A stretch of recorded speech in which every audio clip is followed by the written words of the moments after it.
अब नेक्स्ट है हमारा ओजोन परत अपक्षय के प्रभाव। ओजोन परत के लगातार अपक्षय होने से मानव, पादपों और जंतुओं पर क्या प्रभाव पड़ेगा, उसके बारे में हम इसमें देखेंगे। पहला हेडिंग है मानव पर प्रभाव।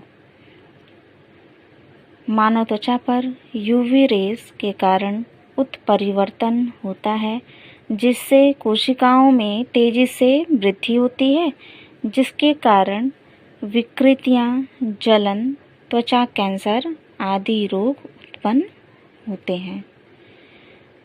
यदि ओजोन लेयर नहीं रहेगी वायुमंडल में तो ये यूवी रेस सीधे ही वायुमंडल में प्रवेश कर जाएंगी, और जब ये मानव शरीर पे पड़ेंगी तो ये जो त्वचा कोशिकाएं हैं उनमें उत्परिवर्तन होने लगेगा और ये कोशिकाएं तेज़ी से वृद्धि करेंगी, जिसके कारण अनेक प्रकार की त्वचा से संबंधित रोग हो सकते हैं।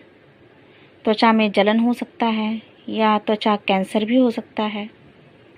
इसके अलावा मोतियाबिंद, अंधापन, जीर्णता, गंजापन, आनुवंशिक रोग, प्रोटीन विकृतीकरण आदि रोग भी यूवी रेस के कारण ही हो सकते हैं। अब नेक्स्ट देख लेते हैं पादपों पर प्रभाव। ओजोन परत अपक्षय का कृषि, वन, प्राकृतिक पारितंत्रों पर भी प्रभाव पड़ता है। इन यूवी रेस से अधिकांश फसलों की उत्पादकता, प्रकाश संश्लेषण तथा पुष्पीकरण में कमी आ जाती है। तो इस प्रकार से ओजोन परत अपक्षय के केवल जंतु ही नहीं, पौधे भी प्रभावित होते हैं। तो ओजोन परत के अपक्षय से जैसे फसलों की उत्पादकता में कमी आ सकती है, प्रकाश संश्लेषण की क्रिया में कमी आ सकती है। आप लोग तो जानते ही हैं, प्रकाश संश्लेषण के द्वारा ही तो पौधे सूर्य के प्रकाश द्वारा अपना भोजन का निर्माण करते हैं। इसके अलावा पुष्पीकरण में कमी आ सकती है, और जब पौधों में पुष्प लगेंगे तभी तो फल का निर्माण होगा, तभी तो फसली पौधों में अनाज का उत्पादन हो सकेगा। नेक्स्ट है जंतुओं पर प्रभाव। जानवरों में इन यूवी रेस के द्वारा नेत्र संबंधी तथा त्वचा कैंसर हो सकते हैं। इसी प्रकार से समुद्री जीवों की प्रजातियां जैसे मछली हुआ, केकड़े, उनके लार्वा में कमी आने लगती है, या फिर कह सकते हैं कि मछलियों या केकड़ों के लार्वा जो है नष्ट होने लगते हैं। तो जब ये लार्वा ही नष्ट हो जाएंगे तो फिर अगला जो है मछली या लार्वा में इनका मछली या केकड़े में इनका परिवर्तन कैसे होगा, ये बड़े नहीं होंगे, तो मछलियों और केकड़ों की संख्या में कमी आएगी। अंटार्कटिका ओजोन छिद्र के कारण अत्यधिक प्रभावित हुई है, यानी कि समुद्री जीवों की प्रजातियां जो हैं ये अंटार्कटिका में जो ओजोन छिद्र हो गया है उसके कारण ही ये अत्यधिक प्रभावित हुई हैं। जंतुओं की संख्या में कमी खाद्य श्रृंखला को प्रभावित करती है। हमारे जल स्रोतों में उपस्थित मछलियों की संख्या में कमी मत्स्य व्यवसाय पर हानिकारक प्रभाव डालती है। खाद्य श्रृंखला के बारे में हमने पिछली क्लास में पढ़ा ही था कि एक जंतु जो है अपने भोजन के लिए दूसरे जंतु पर हमेशा निर्भर रहता है।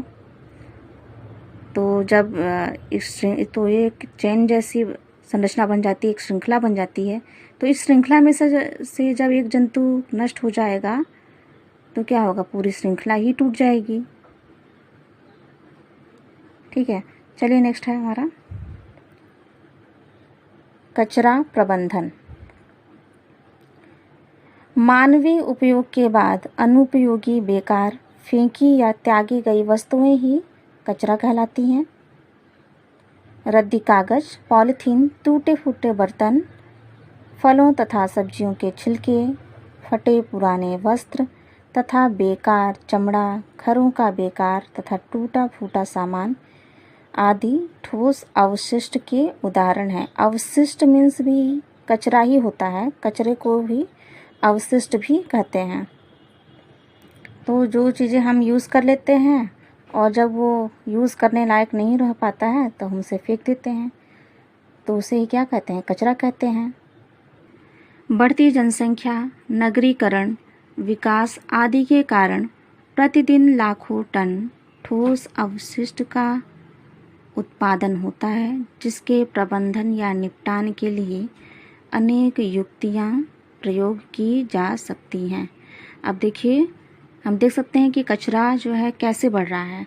तो जनसंख्या में लगातार वृद्धि हो रही है, लोगों की संख्या बढ़ रही है, तो उपयोग करने की भी संख्या बढ़ेगी। वो सामान का ज़्यादा उपयोग करेंगे और अधिक सामानों का उपयोग करेंगे तो अधिक अनुपयोगी चीज़ें भी तो बढ़ेंगी। तो वो अनुपयोगी जो चीज़ें हैं वही तो कचरा हैं। ठीक है। नगरीकरण यानी शहरों का निर्माण होना, गांवों का कम होना, शहरों का ज़्यादा निर्माण होना, या विकास के नाम पे जो अंधाधुंध औद्योगिकरण हो रहा है या फिर निर्माण कार्य हो रहा है, उससे भी अनेक कचरे जो है निकल रहे हैं। तो उसके जो उन कचरों का ही प्रबंधन कर देना, उन कचरों को किसी अन्य क्रियाकलापों के द्वारा या उन कचरों को फिर से उपयोग कर लेना, उपयोगी चीज़ें बना लेना, यही कहलाता है कचरा प्रबंधन। तो इसके लिए कई अनेक युक्तियां हैं जो प्रयोग की जा रही हैं, उसको देख लेते हैं। देखिए, कचरा प्रबंधन से पहले जैव निम्नीकरण तथा अजैव निम्नीकरण कचरे को सर्वप्रथम पृथक कर लिया जाता है। जैव निम्नीकरण यानी बायोडिग्रेडेबल तथा अजैव निम्नीकरण नॉन बायोडिग्रेडेबल। जैव निम्नीकरण कचरे को पुनः चक्रण हेतु फैक्ट्री में भेज देना चाहिए। यानी जैव निम्नीकरण कचरा ऐसा कचरा होता है जिन्हें हम पुनः उपयोग कर सकते हैं, जिनको हम पुनः उपयोग में ला सकते हैं। तो उनको क्या करना चाहिए, पुनः चक्रण हेतु फैक्ट्री में भेज देना चाहिए, जिससे इसका पुनः उपयोग किया जा सके। जैसे कि प्लास्टिक, पॉलीथीन आदि के कचरे को पिघलाकर इसमें सल्फर तथा सल्फाल्ट आदि रसायनों को मिलाकर इसका उपयोग सड़क निर्माण में किया जाने लगा है। ठीक है। सड़कें जब बनती हैं तो उसमें हम कोल तार बिछाया जाता है। कोल तार बिछाया जाता है तो उससे भी पर्यावरण में प्रदूषण फैलता है। लेकिन जब ये पॉलीथीन और ये प्लास्टिक वगैरह जो थैलियाँ आप लोग देखते हैं, इनका उपयोग जब कोल तार के स्थान पे किया जाएगा तो क्या होगा, एक तो ये फालतू प्लास्टिक और जो पॉलीथीन रहता है ये भी कचरा फैलाती हैं। तो जब इनका उपयोग किया जाएगा तो एक सड़कों को ये मजबूती देंगी, तो सड़क बन जाएगी, तो ये पर्यावरण प्रदूषण भी बहुत हद तक कम करेंगी। तो ये काफ़ी अच्छा है, बहुत ही अच्छा प्रयोग है ये। इसी प्रकार से कांच या टीन के डिब्बे का भी पुनः चक्रण किया जा सकता है। कांच,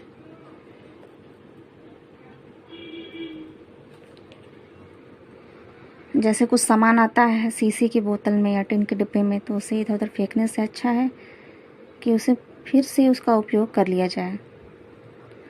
जैव निम्नीकरण पदार्थों का उपयोग ह्यूमस या कंपोस्ट खाद बनाकर पुनः उपयोग किया जा सकता है। जैसे कि सब्जियां या फलों के छिलके हैं, पेड़ों की पत्तियां, ये सब क्या है, इनका ह्यूमस इनका एक कंपोस्ट खाद बनाया जा सकता है। जैसे घर के बगीचे में या घर में ही अनेक सब्जियां और फलों के जो छिलके निकलते हैं, उनको मिट्टी में अगर दबा दिया जाए तो कुछ दिनों बाद वे खुद से ही परिवर्तित हो जाएंगे, कि ह्यूमस का निर्माण कर लेते हैं। उसी को बोलते हैं कंपोस्ट खाद, जो कि फसलों के लिए बहुत ही ज़्यादा उपयोगी होता है। नेक्स्ट है, गोबर तथा कृषि अपशिष्टों से गोबर गैस तैयार की जा सकती है। पशुओं से जो गोबर प्राप्त किया जाता है उसे भी गोबर गैस संयंत्र में उपयोग किया जा सकता है। गोबर गैस संयंत्र क्या होता है, एक बड़ा सा गड्ढा होता है जिसमें ढेर सारा गोबर डाल दिया जाता है, उसे कुछ रसायन डाल के उसे कवर कर दिया जाता है। कुछ दिन बाद उसमें स्वतः ही गैस का फॉर्मेशन होने लगता है, और जिसे घरों में जैसे हमारे यहाँ सिलेंडर आता है तो सिलेंडर से जो गैस निकलती है उसमें गैस चूल्हे पे खाना बनता है ना, उसी प्रकार से ये जो गोबर गैस है बिल्कुल सेम वही है। तो जब इसमें गोबर के द्वारा जो गैस फॉर्मेशन होता है, गैस बनती है, तो उसको उपयोग हम इसी तरीके से पाइपलाइन द्वारा घरों में भेज देंगे और उसका उपयोग घर में किया जा सकता है, खाना बनाने में, पानी गर्म करने में, या बिजली या बल्ब वगैरह जलाने में। तो इस प्रकार से आप लोग का ये चैप्टर 15 जो है था, आवर एनवायरनमेंट, हमारा पर्यावरण, खत्म हो गया, समाप्त हो गया। वीडियो को बार बार चला के आप लोग समझ लेंगे